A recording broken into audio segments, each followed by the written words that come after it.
नमस्कार दोस्तों, मैं हूं विकास खत्री और आप देख रहे हैं मेरा YouTube चैनल विकास खत्री ब्लॉग। आप इसी तरह जुड़े हुए हैं, उसके लिए बहुत बहुत धन्यवाद। आज हम बात करने वाले हैं ईसाई धर्म की। जी हाँ, ईसाई धर्म 25 दिसंबर जो कि हाल ही में अभी गुजरी 25 तारीख क्यों खास है? वो इसलिए खास है क्योंकि 24 की रात को यीशु मसीह पैदा हुए थे, तो उसी की खुशी में ये बड़े दिन के रूप से जाना जाता है और इस दिन सभी लोग अपने घर पे इसको सेलिब्रेट करते हैं। आजा बड़ो दीना यीशु नासरी, आजा बड़ो दीना, आजा बड़ो दीना यीशु नासरी, आजा बड़ो। कोई लोग गाना गाते हैं, कुछ लोग बाइबल्स पढ़ते हैं। हालांकि बाइबल्स तो रोज पढ़ा जाता है, लेकिन उस दिन उनका खास दिन होता है। लोग आपस में मिलजुल के चर्च में जाते हैं और इसको सेलिब्रेट करते हैं। 2000 साल पहले पहली शताब्दी में यीशु मसीह का जन्म फिलिस्तीन के शहर बैथलहम में हुआ था। हर एक बच्चा इस दिन का बेसब्री से इंतजार करता है। सेंटा क्लॉज आते हैं और बच्चों को ढेर सारे गिफ्ट देके जाते हैं।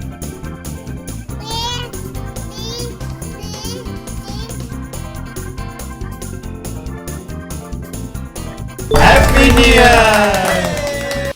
इस दुनिया का सबसे लार्जेस्ट धर्म अगर कोई कहा जाएगा तो जी हाँ, ईसाई धर्म। इसकी पॉपुलेशंस पूरी दुनिया में सबसे नंबर 1 पे है और हमारे भारत में भी बहुत ईसाई पाए जाते हैं। पवित्र आत्मा का एहसास होना बहुत ही अलग अद्भुत फील कराता है। हर एक ईसाई अपनी बोली से, अपने व्यवहार से, अपनी बातों से, अपनी शांति प्रिय स्वभाव से जाना जाता है।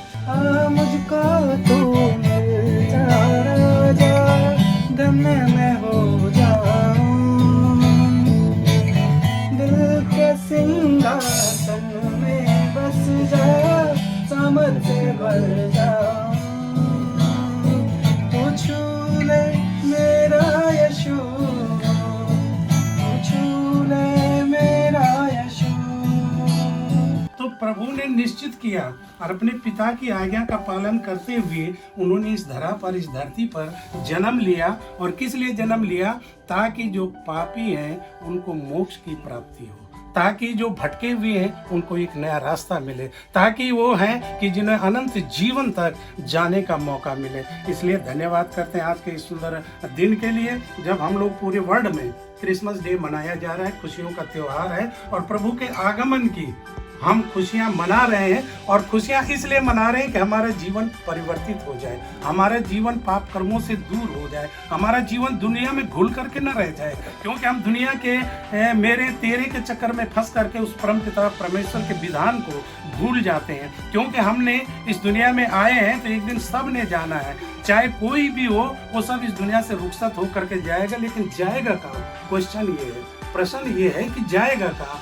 हमें जो है उस परम पिता परमेश्वर जिसने सृष्टि का सृजन किया है, जिसने मानव जीवन को उपजाया है, जिसने सांसों को बनाया है, जिसने इस पूरी धरती अंबर को, जिसका नियंत्रण है। सुबह क्यों होती है? सुबह होती है, शाम होती है, दिन होती है, रात होती है। हम अपने दिनचर्या में रहते हुए और उस परम पिता परमेश्वर के विधान को भूल जाते हैं। परमेश्वर ने क्या किया? सबसे पहले अंधेरे को, उजाले को अंधेरे से अलग किया, दिन बनाया। और जब दिन बनाया तो प्रकाशमान रहे, हमारे जीवन में वो प्रकाश रहे। इसलिए हमें अपने सत्कर्म करने चाहिए। हमारे अच्छे कर्मों के द्वारा हमारी मुक्ति होगी। अगर हम अपनी खुशियों को कहाँ ढूंढ रहे हैं? हम दुनिया में कहीं भी ढूंढ रहे हैं, लेकिन खुशी किसके पास है? वो हमारे पास है, वो हमारे अंदर है। हमारे हृदय में उसका वास रहे, हमारा अच्छा बोलचाल रहे, हमारी भाषा अच्छी रहे, हमारा हाव भाव अच्छा रहे। हम जो सोचते हैं सबका हित सोचें। अपना हित तो सभी सोच रहे हैं। जब हम मानव जीवन का हित को सोचते हैं तब हमारे जीवन में बहारें आने वाली होती है। मेरे पास यहाँ पर कुछ नहीं था, ये जो घर बना हुआ है, मेरे पास कुछ नहीं था। एग्जाम्पल है और ये गवाहियाँ हैं। और प्रभु ने मेरे जीवन में, मैं रिटायरमेंट हो चुका था, ये भी बता रहा हूँ आप लोगों को, और परमेश्वर ने मेरे जीवन में काम किया। आज जिस घर के अंदर मैं बैठा हुआ हूँ, ये सब उसी की देन है। मैं शून्य था, जीरो था, कुछ नहीं था। उस परमपिता परमेश्वर ने हमारे लिए ये सब कुछ किया है। ये मेरी गवाही है अपनी तरफ से। मैं शराब पिया करता था, दारू पिया करता था, नशे में लिप्त रहता था, लेकिन परमेश्वर ने मुझे पुकारा मुझको आवाज दी, मैंने उसकी आवाज को सुना, और जब मैंने उसके आवाज को सुना तो मेरे जीवन बदल गया, मेरा हृदय बदल गया, मेरा परिवार बदल गया। हम सुबह से शाम तक अगर कमाते हैं और शाम को उनकी नशे की धूत में रहते हैं, तो हमको नशा करना है तो परमेश्वर का नशा करें, हमें नशा करना है तो प्यार का नशा करें, हमें नशा करना है तो हमें आपसी भाईचारे का नशा करना चाहिए। वो भी तो एक नशा है। हम आए शाम को, हमने अपना पैग लगाया और हम अपनी दुनिया में खो गए हैं कि कहाँ खो गए। इसीलिए कहते हैं कि जीवन और मृत्यु हमारे जीव में है। ये जो जीव जो है, ये जीवन मृत्यु का स्वाद दोनों करती है। अच्छे कर्म करेंगे तो अच्छे फायदे मिलेंगे, अच्छा हमारा जीवन बन जाएगा, हमारे जीवन सुलभ हो जाएगा। इसलिए उस परम पिता परमेश्वर का धन्यवाद करते हैं। जैसे हमारा कोई प्लाट है, कोई मकान है, उस पर दूसरे का अतिक्रमण हो जाता है, हमें बड़ा दुख होता है, तकलीफ होता है।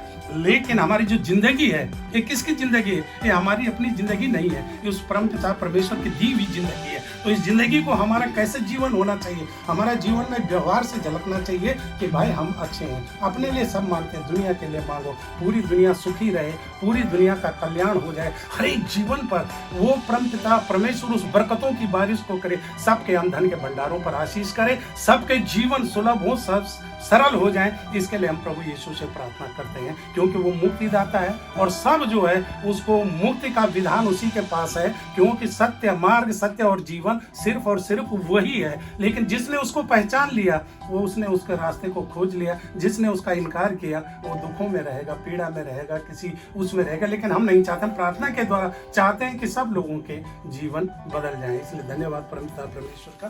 तू छू ले मेरा यीशु, तू छू ले मेरा यीशु। तो कैसी लगी दोस्तों ये वीडियो? आपको अगर बहुत अच्छी लगी होगी तो प्लीज़ लाइक जरूर कर देगा और शेयर कर देना अपने मित्रों के साथ। ऐसे ही मैं और ब्लॉग्स आपके साथ लेते आता रहूँगा और मोटिवेशन मिलता रहता है यार, आपके प्यार से मिलता रहता है सब कुछ।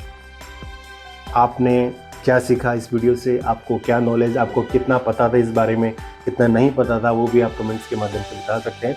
और इस चीज़ को भी सजेस्ट कीजिए कि मैं अगला ब्लॉग किस चीज़ की, किस टॉपिक के ऊपर बनाऊं, तो आप मुझे ये चीज़ भी कमेंट में लिख सकते हैं। तो मिलते हैं अपने नए ब्लॉग के साथ।